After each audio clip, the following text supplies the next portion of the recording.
आइए साथियों समझते हैं बहुत कम समय में आप किसी तत्व की वैलेंसी कैसे ज्ञात करेंगे। इसके लिए आपको 18 समूह के तत्व याद होने चाहिए। 18 समूह के एलिमेंट आप देख रहे हैं स्क्रीन पर मैंने लिखा हुआ है।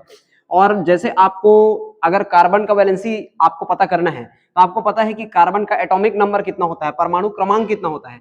तो कार्बन का परमाणु क्रमांक आपको पता है कि 6 होता है। तो आप देखेंगे कि इन समूहों में 6 किसके ज्यादा करीब है। तो आपको समझ में आ रहा होगा कि 6 जो है 10 के ज्यादा करीब है। तो 10 से कितना कम है या ज्यादा है, तो वो 4 कम है, इसलिए इसकी वैलेंसी -4 हो जाती है। ये 2 के भी उतने ही करीब है, लेकिन उसको वो अगर 2 में जाएंगे तो उसको 4 इलेक्ट्रॉन देना पड़ जाएगा, तो इसलिए वो डोनेट नहीं करेगा क्योंकि 4 बहुत ज्यादा होता है, इसलिए उसकी वैलेंसी -4 होगी। इसी तरह अगर हम ऑक्सीजन की बात करें तो आपको पता है कि ऑक्सीजन का परमाणु क्रमांक यानी कि एटॉमिक नंबर 8 है। अगर 8 है तो 8 को अगर आप कंपेयर करें 18 समूह से तो आपको पता है कि 10 और 2 में वो किसके ज्यादा करीब है, तो वो 10 के ज्यादा करीब है। और 10 होने में कितना कम है, तो 2 है, इसलिए इसकी वैलेंसी -2 है।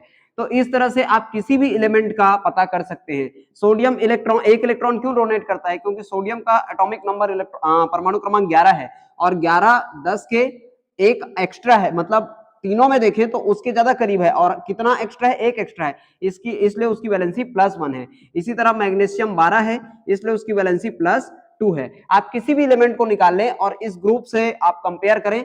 अगर मैं हीलियम की बात करूं तो लिथियम को देख लो, लिथियम का परमाणु क्रमांक 3 है और 3 है तो 2 से 1 एक्स्ट्रा है, इसलिए इसकी वैलेंसी +1 है। तो वैलेंसी क्या होती है, कितना इलेक्ट्रॉन कोई दे सकता है या ले सकता है, जो उसकी संयोजकता होती है।